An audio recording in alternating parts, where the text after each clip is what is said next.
अपनी बाइबल को खोलेंगे। पवित्र वचन अगर आपने नहीं समझा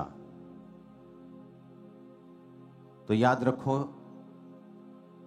आपके पर्सनल एक्सपीरियंस वो हीलिंग हो सकता है, आत्मा पाना हो सकता है, डिलीवरेंस हो सकता है, दर्शन हो सकता है, सपना हो सकता है, कोई इनकाउंटर हो सकता है परमेश्वर के साथ।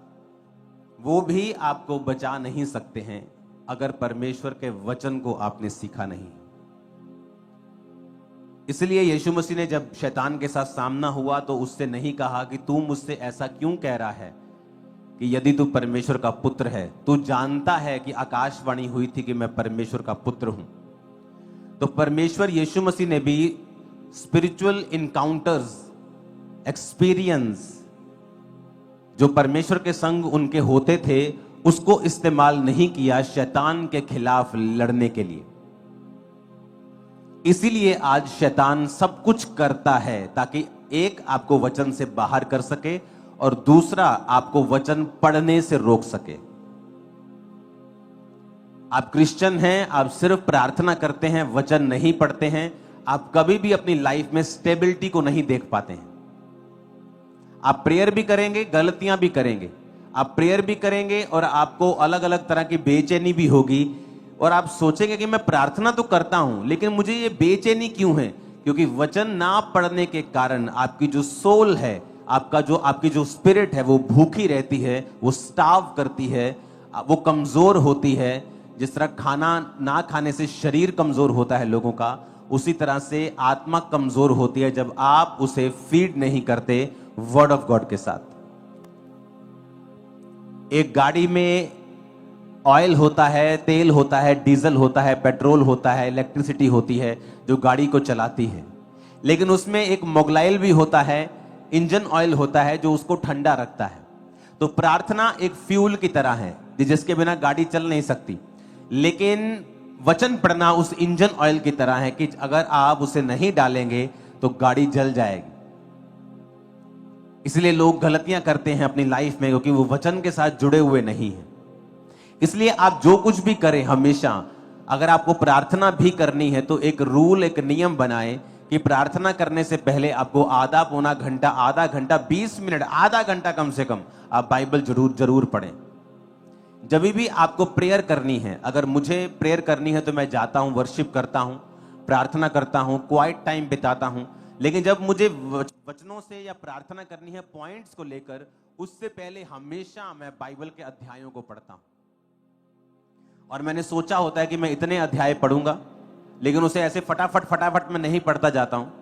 अगर एक लाइन पे भी मैं अटक गया और मुझे वहां पर पवित्र आत्मा ने कुछ समझाया तो उसकी फिर पूरी स्टडी मैं करता हूं, चाहे 2 घंटे निकल जाएं, वो बात अलग है। लेकिन एक खास अध्यायों को पढ़ के कि मुझे 5 अध्याय पढ़ने हैं या मुझे 10 अध्याय पढ़ने हैं, उसके बाद ही मैं हमेशा पॉइंट्स के साथ प्रार्थना करता हूं। क्योंकि आपको यह समझ होनी चाहिए कि जिस तरह शारीरिक समझ है लोगों को कि कौन सी चीज किस समय पे खानी चाहिए। अगर ये चीज मैं रात को खाऊंगा तो शरीर को नुकसान करेगी, अगर यही चीज सुबह खाऊंगा तो शरीर को फायदा करेगी। चीज वही है, शरीर वही है, टाइमिंग उसी तरह से बाइबल है। आप बाइबल जब पढ़ते हैं, आपको बाइबल के अध्याय पढ़ने हैं और फिर आपको प्रार्थना करनी है। आप जैसे ही बाइबल को पढ़ के प्रार्थना करेंगे, आप एक अजीब किस्म का पीस, एक शांति जो है अपने हृदयों में देखेंगे परमेश्वर ने आपको भेजी है। कितने मेरी बात को समझ रहे हैं? इसलिए जब भी आप अपनी लाइफ में कभी कमी पाते हैं, बेचैन पाते हैं, तो हमेशा आपको नजर आएगा कि उसमें एक बड़ा रीजन था कि आपने पवित्र वचन को अपने जीवन में स्थान नहीं दिया है। इमेजिन करो, आप कैंसर से चंगे हुए हैं, तब भी शैतान ने आपको हरा दिया। कैसे? क्योंकि आपको वचन नहीं पता। उसने आपको इमोशनल कर दिया, उसने आपको चीजों में उलझा दिया और आपको वर्ड ऑफ गॉड जो है वो नहीं पता। और जैसे ही आप वर्ड ऑफ गॉड में घुसते हैं, लागोस जिसे बोलते हैं, लेगोस, लिखा हुआ वचन, शैतान हमेशा लिखे हुए वचन से हारता है। एक होता है रेमा वचन, जो परमेश्वर खास किसी टाइम पर आपके जीवन के लिए बोलता है। वो शैतान को हराने के लिए नहीं होता, वो परमेश्वर ने आपको किसी डिलीवरेंस के लिए, कोई हीलिंग के लिए, किसी मिशन को देने के लिए, आपकी लाइफ में कुछ करने के लिए वो आपको देता है। जिस तरह पतरस को परमेश्वर ने कहा, पतरस ने कहा प्रभु अगर तू ही पानी पे चल रहा है तो मुझे आज्ञा दे। तो परमेश्वर ने कहा हाँ पतरस आ जा। ये कौन लड़का घूम रहा है बीच में और तेज तेज चल रहा है, इसको रोको प्लीज, बिना चले फिरे। हालेलुया। आपको ये बात समझ आनी चाहिए कि मुझे लागोस यानी लिखा हुआ वचन पढ़ना है, क्योंकि वही है जो रॉक है। रॉक मतलब पत्थर।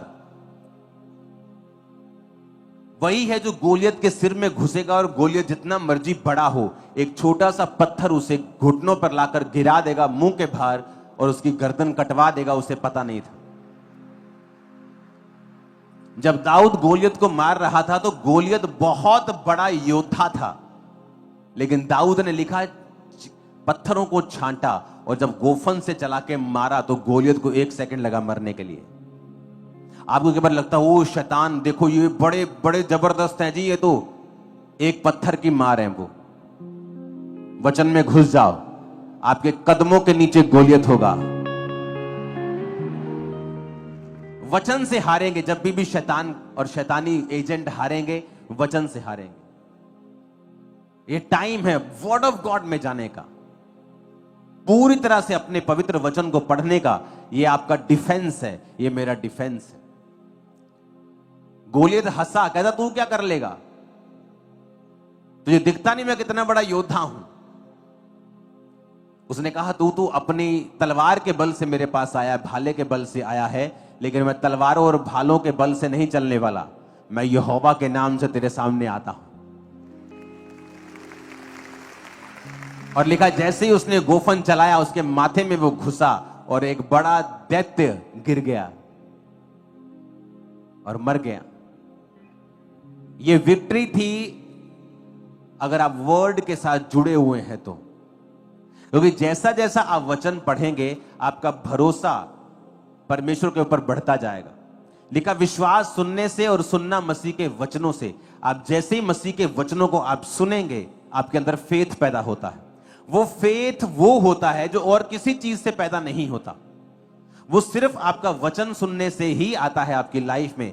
वो वचन चाहे आप गवाही के रूप में सुन रहे हैं, चाहे वो आप यहां पर सुन रहे हैं, लेकिन आपको वचन के साथ जुड़ना होगा अगर आप शैतान को हारता हुआ देखना चाहते हैं तो। इसलिए आप नोटिस करेंगे कि बाइबल पढ़ने वक्त शैतान नहीं चाहता बाइबल पढ़ें, वो चाहता आप अलग अलग तरह के कामों में घिरे रहें, चिंताओं में घिरे रहें, चीजों में घिरे रहें। आप इसमें सालों गुजार देंगे और सडनली देन यू रियलाइज ओहो मैं बाइबल पढ़ना शुरू करता हूं। जैसे आप बाइबल पढ़ेंगे आप देखेंगे कि सब कुछ वैसे ही चल रहा है, शैतान वैसे ही बकबक कर रहा है, पर अब आपको फील नहीं हो रहा, क्योंकि आपकी शांति परमेश्वर के वचन के ऊपर पढ़ने से और निर्भर करने से होती है। कितने मेरी बात को समझ रहे हैं? और वर्ड ही है जो आपको बचाएगा, वर्ड ही है जो डिफेंस है, वर्ड ही है जो शैतान को हराता है। हालेलुया। जब आपको वचन पता होता है कि क्या होता है, जब आप अलग अलग तरह की चीजों में पढ़ते हैं, आप वचन को जानते हैं, अगर आपको पता होता है ओके निर्गमन 1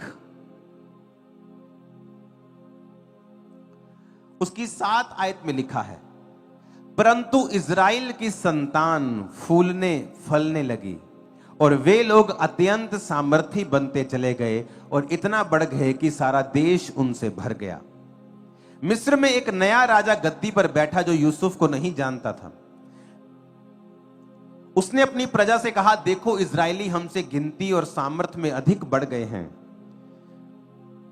इसलिए आओ हम उनके साथ बुद्धिमानी से बर्ताव करें, कहीं ऐसा ना हो कि वो बहुत बढ़ जाएं और अगर लड़ाई का समय आ जाए तो हमारे बैरियों के साथ मिलकर हमसे लड़ें और हम इस देश से निकल जाएं। इसलिए उन पर बेगारी करने वालों को नियुक्त किया गया और उन्हें उन पर भार डाल डालकर उनको वो दुख दिया करें। उन्होंने फिरौन के लिए पितोम और रामसेस नामक भंडार वाले नगरों को बनाया। ऊंची आवाज में कहो हालेलुया।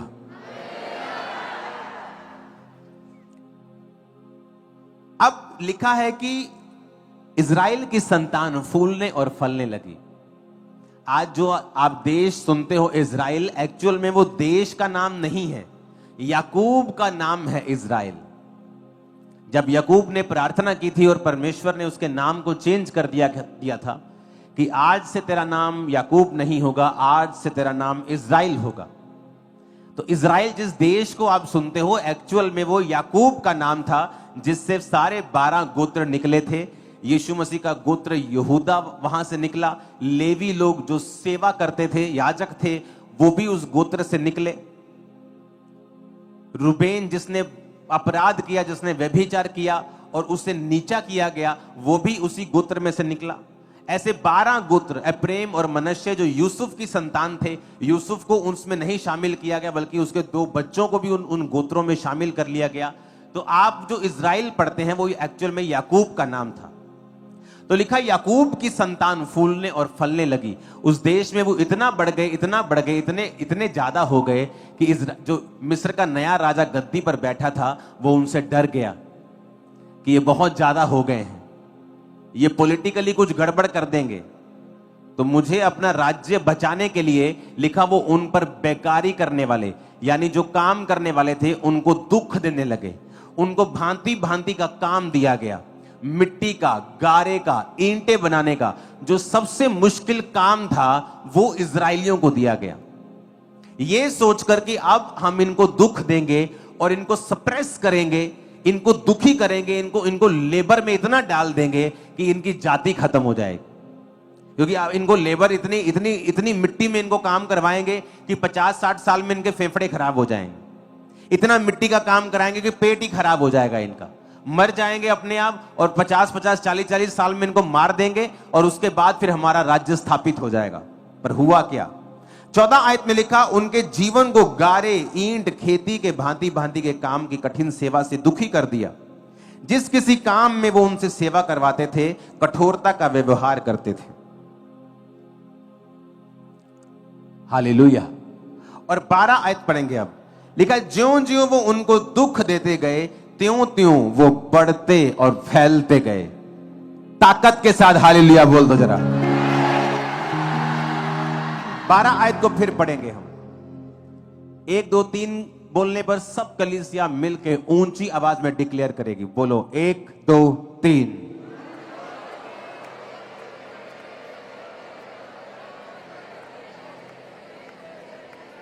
हालेलुया। क्या लिखा वचन में? कहता उल्टा हुआ। उन्होंने सोचा था कि हम इनको दुख देंगे, ये बीमार हो जाएंगे, स्ट्रेस में चले जाएंगे। पर भाई साहब, यीशु की कौम स्ट्रेस में रहने वाली नहीं, ये अलग है। हालेलुया। कोई मुझसे कह रहा था कि आपको कोई ना कोई बंदा घसीटता रहता है फालतू कामों में, झूठे बयानों में। मैंने कहा मैं तो फुल टाइम इस काम में हूं, मुझे क्या फर्क पड़ता है, मैं तो फुल टाइम सेवक हूं, मेरा तो काम ही ये है, गॉस्पल को देना, सुसमाचार को देना। मेरा एक ही काम है आज दुनिया में, परमेश्वर के काम को करना, तो मुझे कोई फर्क नहीं।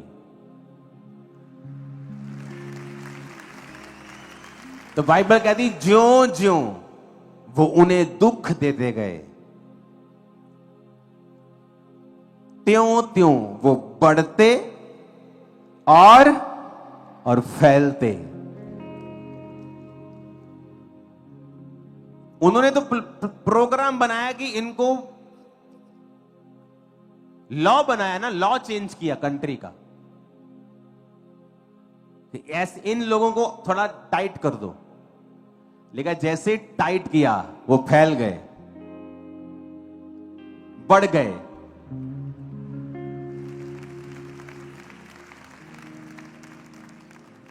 और अब आगे आगे देखो कितने लॉ चेंज किए गए कि लड़का हो तो इनका मार देना, लड़की जीवित रख लेना। तब भी परमेश्वर उनको बचाता गया। फिर मूसा पैदा हुआ। जब मूसा पैदा हुआ तो जब उसकी मां उसको छुपा ना सके कि लड़का पैदा हुआ है और अब उसे कोई ना कोई आकर मार देगा, इमेजिन करो, अब राजे ने यह कह दिया था प्रजा को, उसने कहा मेरे ऑफिशियल्स काम नहीं करेंगे, फुल प्रजा को बोल दिया कि जब भी तुम किसी इब्री का बालक देखो उसे मार दो, मैं तुम्हें बचा लूंगा। कत्ल करने का फरमान जारी हो गया आम पब्लिक को। इमेजिन करो उस टाइम उन लोगों की हालत क्या रही होगी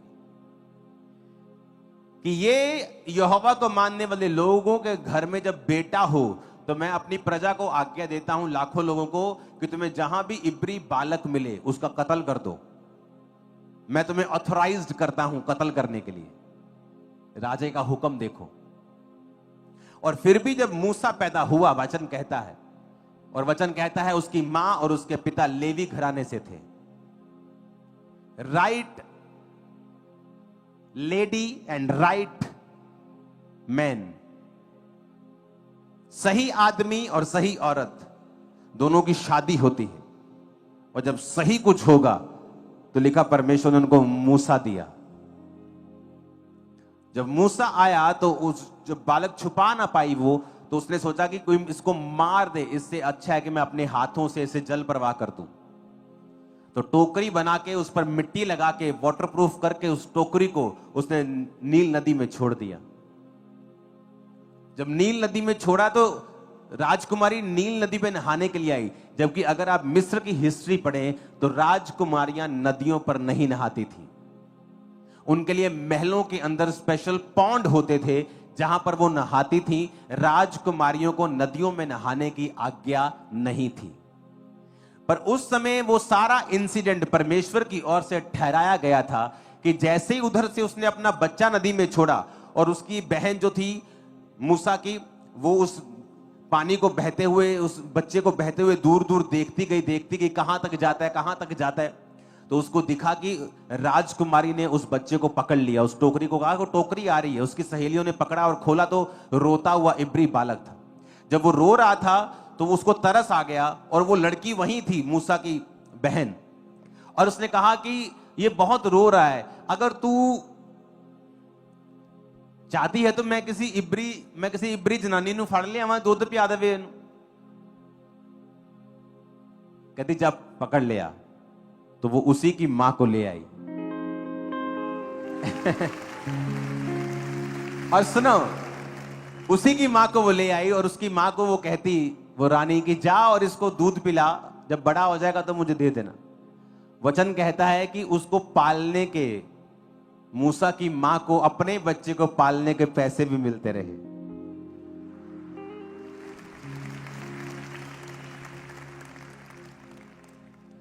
इमेजिन करो परमेश्वर किस तरह से सारी घटनाओं को करता था। मैं आपको बताता हूं, खुदाबंद आपके साथ खड़ा है, मैं आपको बता रहा हूं। अब मैं सारी घटनाएं आपको नहीं बता सकता वो कैसे खड़ा है, लेकिन वो ऐसे खड़ा है ना, आप सोच भी नहीं सकते। जबरदस्त, पक्की यारी है, पक्की।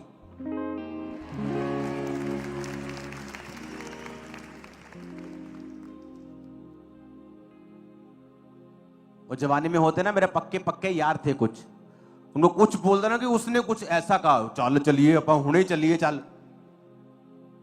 पक्की यारी जीसस के इस कलीसिया से पक्की है यारी, बहुत पक्की, जबरदस्त पक्की। इमेजिन करो कि वो रानी के दिल को उसने चेंज कर दिया कि जा आज तू नदी पे जाके नहा। और वचन कहता कि वो आई, और जब मूसा को उसने दूध पिला के बड़ा करके उसको दिया, तो मूसा फिर राजमहल में पलने लगा। राजमहल में पला और राजकुमार बन गया, और अगला राजा मूसा था।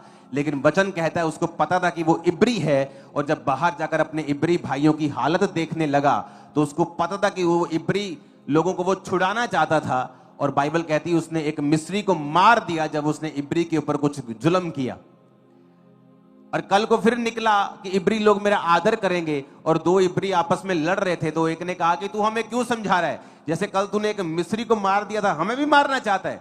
जब मूसा को मालूम हुआ कि यह बात खुल गई है, और राजा ने जब सुना कि मूसा ने हमारे ही बंदे को मार दिया, ये इब्री का इब्री रहा, तो उसने जब उसको मरवाना चाहा तो मूसा वहां से भागा। वचन में लिखा है मूसा ने परमेश्वर मसीह के कारण निंदित होने को मिस्र के धन से बड़ा भंडार समझा। मूसा को पता था कि मुझे क्या लेना देना है, मैं क्या कर लूंगा, ये इब्री जो है इन पे जुल्म होता है, मेरी आवाज क्या कर लेगी, मैं एक अकेला जान क्या कर सकता हूं। मेरा कंफर्टेबल मेरी लाइफ है, मेरे पांव के नीचे सोने चांदी के जूतियां हैं, कपड़ों में सोने चांदी है, मेरे बर्तन सोने चांदी के हैं, मैं क्या एफर्ट करूंगा। आज बहुत से मसीह लोग हैं जो बड़ी हाई पोजीशंस के ऊपर हैं, लेकिन आपको दुख होगा जब आप उनकी टेस्टिमनी को सुनेंगे। दुख होगा आपको कि वो परमेश्वर के लिए कभी आपको खड़े नजर नहीं आएंगे। किसी को अपने बिजनेस का डर है, किसी को अपनी जॉब का, अपनी पोजीशन का, अपने नाम का डर है, क्योंकि प्रभु ने उनको बहुत बढ़ाया है। लेकिन अंत के दिनों में जब उनसे पूछा जाएगा तो शर्मिंदगी उनका हिस्सा होगी, क्योंकि ये क्षण भर का जीवन जो धरती पे वो बिता रहे हैं, उन्हें पता है एक दिन वो खत्म हो जाएगा। आज से 20 साल पहले की बात कैसे लगती है? ऐसे लगता है जैसे कल ही था। ऐसे लगता है कि नहीं लगता? मुझे स्कूल छोड़े 20 साल हो गए, मुझे आज भी ऐसा लगता है कि कल की बात थी, जैसे ये 20 से भी ज्यादा साल हो गए, जैसे कल की बात थी। झट 20-25 साल बीत गए, झट 20-25-50 और बीत जाएंगे, पता ही नहीं चलेगा। लेकिन वो जो ऊपर जीने वाले हैं हजारों साल, लाखों साल, करोड़ों साल, अनंत जीवन, वहां मालूम होगा, वहां या तो प्राउड रहेगा कि मैं काम करके आया हूं खुदा का, या शर्मिंदगी रहेगी कि मैंने गलत काम किए, और वो कभी खत्म नहीं होगी। कितना डेंजरस चीज है ये। अब यहां पर मूसा ने प्राइस पे किया, एक पदवी त्याग दी और वचन के लिए काम किया। मिधान देश में परदेशी होने के लिए गया, 40 साल वहां भेड़ बकरियों को चराया। परमेश्वर ने उसके चरित्र के ऊपर काम किया, उसको अपने जैसा बनाया, उसको ऐसा किया कि अब सामर्थ तुझ पर आ सके और तू लोगों की अगुवाई कर सके। इमेजिन करो, अगर मूसा ये बात को ना लेता तो कैसे वो लोग छुड़ाए जाते। पौलुस की अगर आप बात को पढ़ेंगे, पहला कुरिन्थिया 4 उसकी 9 से 16 आयत, तो कहता मेरी समझ में परमेश्वर ने हम प्रेरितों को सबके बाद उन लोगों के समान ठहराया है कि जिन पर मृत्यु की आज्ञा हो चुकी हो, क्योंकि हम जगत और स्वर्गदूत और मनुष्यों के लिए एक तमाशा ठहरे हैं। हम मसीह के लिए मूर्ख हैं परंतु तुम मसीह में बुद्धिमान हो। हम निर्बल हैं, तुम बलवान हो। तुम आदर पाते हो, हम निरादर होते हैं। हम इस घड़ी तक भूखे प्यासे नंगे हैं और घूसे खाते और मारे मारे फिरते हैं। अपने ही हाथों से काम करके हम परिश्रम करते हैं। लोग हमें बुरा कहते हैं, हम आशीष देते हैं। वो सताते हैं, हम सहते हैं। वो बदनाम करते हैं, हम विनती करते हैं। हम आज तक जगत के कूड़े और सब वस्तुओं की खुरचन के समान ठहरे हैं। मैं तुम्हें शर्मिंदा करने के लिए बातें नहीं लिखता, परंतु अपने प्रिय बालक जानकर तुम्हें चिताता हूं। यदि मसीह में तुम्हारे सिखाने वाले 10,000 भी होते तो भी तुम्हारा पिता बहुत से नहीं, क्योंकि मसीह यीशु में सुसमाचार के द्वारा मैं तुम्हारा पिता हुआ। इसलिए मैं तुमसे विनती करता हूं कि मेरी सी चाल चलो। क्या कहता पौलुस? कहता मूसा ने भी निंदित होने को बड़ा भंडार समझा कि इधर बड़ा भंडार बड़ा है मिस्र का, राजा होने में मुझे कोई रोक नहीं सकता, मैं ऑफिशियल राजकुमार हूं, और इधर मसीह के कारण, यहोवा के नाम के कारण निंदित होना है। कहता मैं ये चुनूंगा। आज अगर आपको मैं बोलूं फिरौन के नाम बताओ, राजाओं के नाम बताओ मिस्र के, आप नहीं बता पाओगे, लेकिन मूसा को आज पूरी दुनिया जानती है।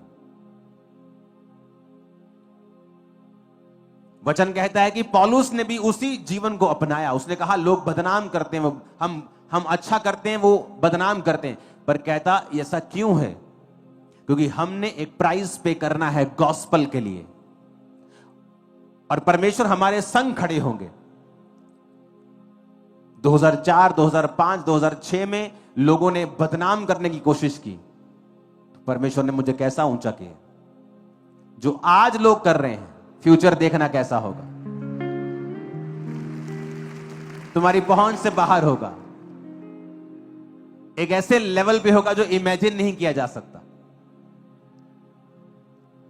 इसलिए मैं कह रहा हूं कि परमेश्वर में आपको समझ होनी चाहिए वचन की कि परमेश्वर किस तरह से कार्य करते हैं। किसी के दबाने से, किसी के लॉ बनाने से आप लोग रुकने वाले नहीं हैं, क्योंकि जैसे जैसे लिखा वो दुख देते गए, त्यों त्यों वो बढ़ते और फैलते चले गए। पुराने नियम में हुआ, नया नियम में हुआ। नया नियम में क्या हुआ? जब 12 पर जुल्म करने की कोशिश की गई, वो सैकड़ों में बदले, सैकड़ों पर की गई वो हजारों में बदले, हजारों पर की गई लाखों में, आज लाखों में किया तो 400 करोड़ हो गए। अब करो, क्या करोगे? हालेलुया। हमारा गढ़ जो है, हमारा जो जिस पर हम ठहरे हैं, रुके हैं, हमारी नींव जो है वो परमेश्वर का वचन है। पौलुस कहता मैंने इन सब चीजों को सहा है, क्यों? ताकि मैं गॉस्पल का काम कर सकूं। पौलुस एक जगह गया, उसका विरोध हुआ, वो दूसरी जगह गया, उसका विरोध हुआ, तीसरी जगह। विरोधियों ने उसकी हेल्प की है। थैंक्स करो विरोधियों का, वो आपकी हेल्प कर रहे हैं सुसमाचार को फैलाने के लिए। उन्हें कभी भी श्रापित मत करो, कभी मत तेरी लात टूट जाए, तेरी बांह टूट जाए, कभी श्रापित मत करो। वो आपके हेल्पर्स हैं। जहां आपके मित्र आपको नहीं लेके जा सकते, विरोधी आपको वहां ले जाकर खड़ा कर देंगे परमेश्वर के नाम। वो वहां आपको फैला देंगे जहां आपको लोग नहीं जानते हैं। चाहे आप किसी भी तरह से फैलें, चाहे वो नेगेटिविटी फैलाने की कोशिश करें, मेरा परमेश्वर क्रॉस पर 2 नेगेटिव लेकर उन्हें पॉजिटिव कर चुका है। उसको आदत है पॉजिटिव करने की। तुम वरी मत करना, वो ऐसा पॉजिटिव छक्का मारेगा और सदा छाए रहेंगे हम, यीशु मसीह के नाम में। हालेलुया। थोमा आया इंडिया में और इंडिया में शहीद हुआ। ये सोचा कि थोमा को मार दो इसको, क्रिश्चियनिटी स्टॉप हो जाएगी। क्या हुई स्टॉप? क्या हुई स्टॉप? आज आप साउथ में चले जाओ, आपको मालूम पड़ जाएगा क्रिश्चियनिटी क्या है, कितनी। नॉर्थ में, नॉर्थ ईस्ट में चले जाओ, मालूम पड़ जाएगा आपको। केरला में चले जाओ, आप मालूम पड़ जाएगा आपको।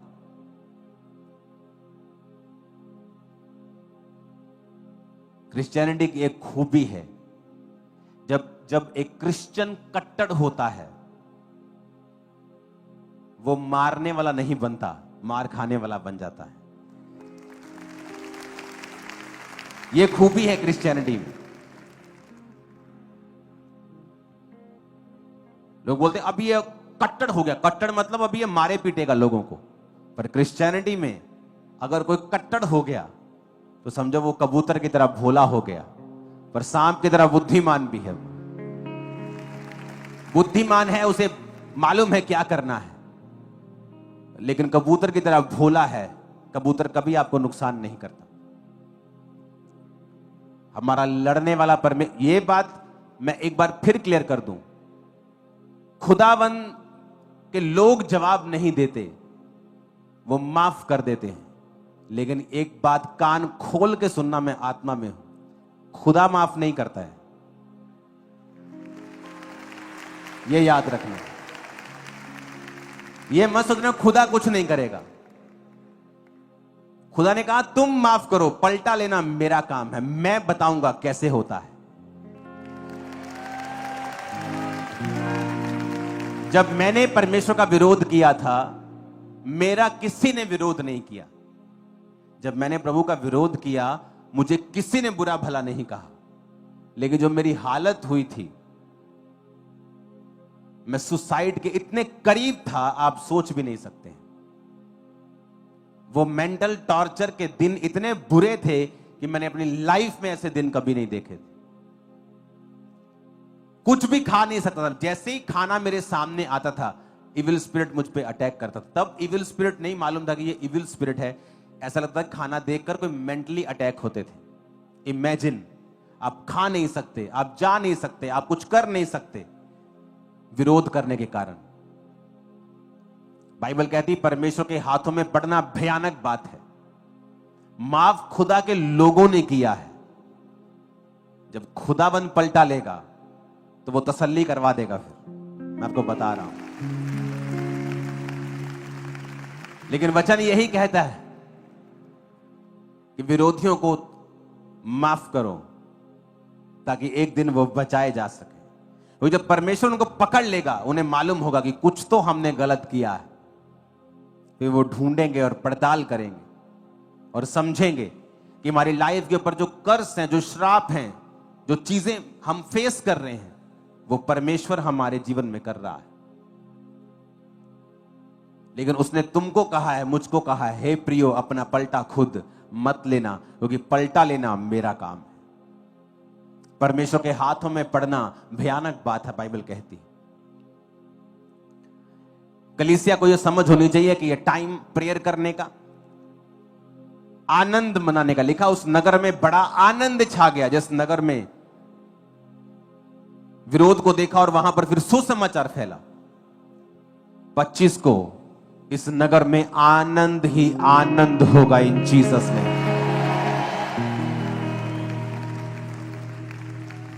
सूट्स वाले है कि नहीं? इधरों आइया आवाजा, बंदियां लो कोई आवाज नहीं है। बंदियां पता कोई नहीं, बुधवार जावांगे कोट पैंट ले आना आप मार्केट चो एक। भैणा मेरिया तो हो गया महीना ही, केड़ा सूट पावा। दर्जी बेचारा दुखी हो जाता तेरे तो है क्रिसमस से लाके। तैयार है सूट सारे सोने सोने पे हैं। हालेलुया। बंदियां नु जो मर्जी दे दो ही पा लेना, कोई नहीं। इतना आनंद होगा 25 को। एक और बात 25 के लिए आज मैं इसीलिए आया हूं आपके बीच। 24 नाइट को चर्च में बहुत शोर करते हो आप लोग, ऐसा मत करना इस बार। अगर इस हॉल को ओपन किया गया 24 नाइट में, तो ही आप इस हॉल के अंदर आएंगे। आप चर्च के बाहर अंदर कोई हुड़दंग नहीं मचाएंगे, क्योंकि जब आप हुड़दंग करेंगे, कोई ना कोई किसी के साथ चीज होगी, फाइट होगी, तो मैं नहीं चाहता आप चर्च में ऐसा करें कुछ। अगर आपको 24 नाइट को कुछ करना ही है, तो आपको प्रार्थना करनी है, बैठना है परमेश्वर की प्रेजेंस में कि 25 को आप मीटिंग को अटेंड करें और खुदावंद सुसमाचार के जरिए आपसे बात करें। आप नाचें, झूमें, आनंद मनाएं, सब करेंगे 25 को।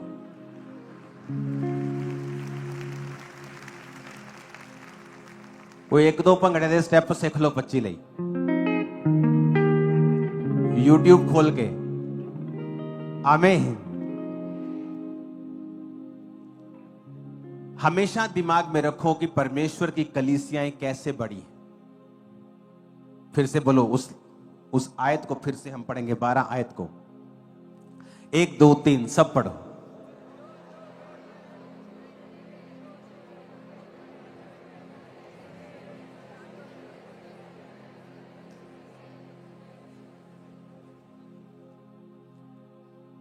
इंग्लिश में देखो कितना ब्यूटीफुल लिखा है। But the more they afflicted them, the more they multiplied and grieve, and they were grieved because of the children of Israel. कौन ग्रीव हुआ? डरा कौन? घबराया कौन? जिन पर दुख हो रहा था, को जो दुख दे रहे थे। आज वो घबराए हुए जो दुख दे रहे थे।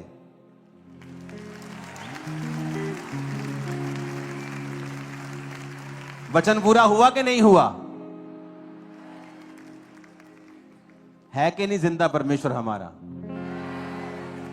देखो लिखा है, पर ज्यों ज्यों वो उनको दुख देते गए, त्यों त्यों वो बढ़ते और फैलते चले गए। इसलिए वो इजरायलियों से अत्यंत डर गए। The more they afflicted them, the more they multiplied and grew, and they were grieved. Grieved. कौन grieved थे? इजरायली नहीं, दुख देने वाले कहते डर गए। इजरायली फैल गए, इजरायली ग्रो कर गए, वो बढ़ गए, और जो दुख दे रहे थे वो डर गए, वो घबरा गए।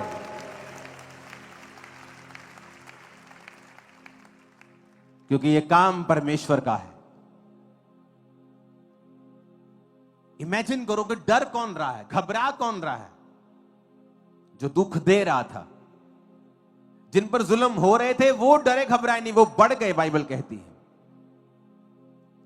क्योंकि आपका और मेरा परमेश्वर जीवित खुदाबंद, जो बदला नहीं है, जिसके लिए मूसा का समय ऐसे है जैसे कल था, जिसके लिए 1000 साल एक दिन के बराबर है, जिसके लिए 4-5 हजार साल 4-5 दिन के बराबर, जैसे पिछले हफ्ते की बात हो, जैसे शोभा यात्रा की बात हो, उसके लिए मूसा की टाइम की बात ऐसी है। वो कल भी एक जैसा था, मसीह के समय के में भी एक जैसा था, जब कलीसियां प्रेरिताई के कलीसियां चली तब भी वो एक जैसा था, वो आज भी वैसा ही है। वो राजाओं को उभार देगा आप लोगों के लिए। Hallelujah, hallelujah. और आप मेरी बात को, ये प्रोफेसी को नोट कर लेना। पूरी दुनिया से, मैंने आपको एक बात बोली थी, वो तब बोली थी जब वीजा की लाइन लगी थी, इतना आसान हो रहा था, इतना बल्क में लोग जा रहे थे फॉरेन में। मैंने कहा था फ्यूचर ऐसा नहीं होगा। कहा था कि नहीं कहा था? वेरी टफ फ्यूचर, और टफ होगा। लेकिन मेरी बात आज कान खोल के सुनना, जो क्रिश्चियंस हैं, खुदावंद के लोग, पूरी दुनिया की सरकारें आप पर फेवर करेंगी। मैं आपको बता रहा हूं, पूरा वर्ल्ड मैं आपको बता रहा हूं, क्योंकि परमेश्वर आप पर फेवर करेगा। वो लोगों के हृदयों को, सरकारों के हृदयों को आपके लिए ओपन कर देगा। मैं आपको बता रहा हूं, आप कोई आम नहीं है, आप टू मच स्पेशल हैं खुदा के लिए, आप सोच भी नहीं सकते। आपको लगता है मैं तो आम सा आदमी हूं। इमेजिन करो, मैं आपकी जगह 20 साल पहले 2005 में यहीं बैठा होता नीचे, और मेरा अगुआ मुझसे ये बात कह रहा होता। शायद उसको पता नहीं होता कि जिससे मैं कह रहा हूं वो क्या है फ्यूचर में। तो वही हालत आपकी है। आप सो स्पेशल है कि आप जानते नहीं आप कितने स्पेशल हैं। मैं आपको बता रहा हूं, आपको ये बात मालूम होनी चाहिए कि खुदा आपके साथ है, वो आपके लिए लड़ रहा है। आप अकेले नहीं हैं, आप टू मच पावरफुल है आत्मा में। आप इतने पावरफुल है कि भय नाम की चीज आपकी लाइफ में नहीं होनी चाहिए, क्योंकि वचन कहता है वो उनको दुख देते गए और वो बढ़ते गए, सिर्फ बढ़े नहीं, फैलते गए। ये 50 किलोमीटर एरिया में रहते हैं, अब बढ़ गए, अब 60, 70, 80, 100, अब 60 वाले देश में भी फैल रहे हैं। क्या हुआ? क्योंकि उन्होंने दुख दिया और वो बढ़ते और फैलते चले गए। आप यीशु मसीह के नाम में बढ़ेंगे और फैलेंगे। आज से वो मसा डबल रिद्धि के साथ आपकी लाइफ में काम करेगा in the mighty name of Jesus. जो कुछ भी आपके साथ जुड़ा हुआ है, मैं भविष्यवाणी करता हुआ बढ़ेगा और फैलेगा इन जीसस नेम। और अंधकार की शक्तियां श्रापित होंगी और शर्मिंदा होंगी आपकी लाइफ से इन जीसस नेम। आमीन, आमीन।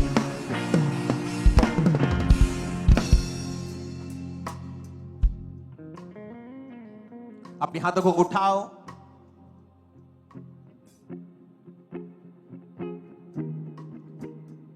और कहो, खुदाबंद तू मेरे साथ है। मैं बढ़ूंगा और फैलूंगा और शैतान डर जाएगा। यीशु के नाम में आमीन। साथ होने चाहिए। हालेलुया,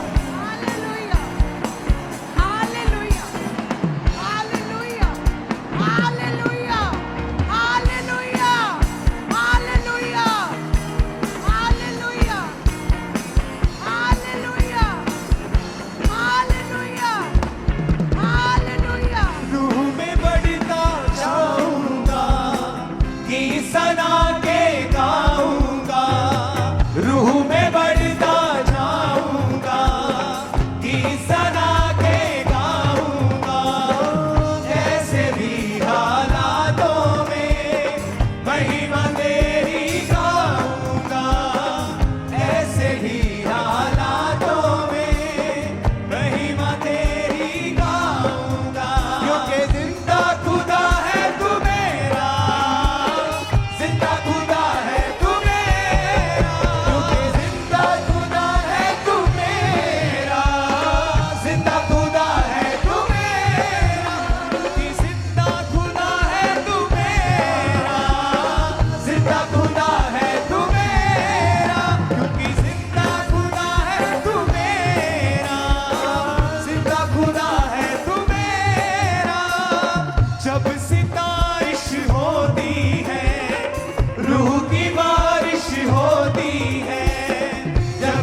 आवाज में कहो हालेलुया।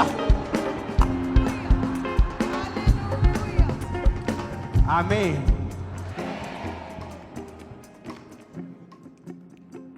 इब्रानी भाषा की बाइबल में जब आप इस वर्ड को पढ़ते हैं ग्रीव्ड, उसका मतलब लिखा है इब्रानी भाषा का 6973वां शब्द कुट्स। अपने पड़ोसी को बोलो कुट्स। आप जानते हैं इसका मतलब क्या है? इसका मतलब है डिस्ट्रेस्ड, एंजाइटी होना,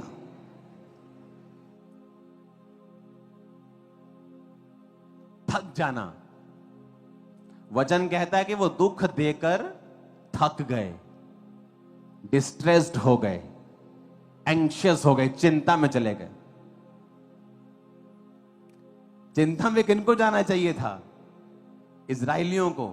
पर चिंता में कौन चले गए? जो दुख दे रहे थे। यह है आपका मेरा परमेश्वर। Yes hallelujah.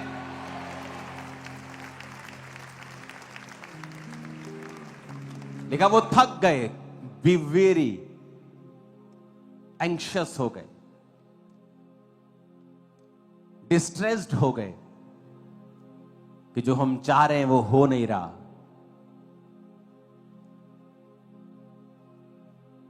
क्योंकि जो कलीसियाएं खुदा खड़ी करता है वो मरती नहीं।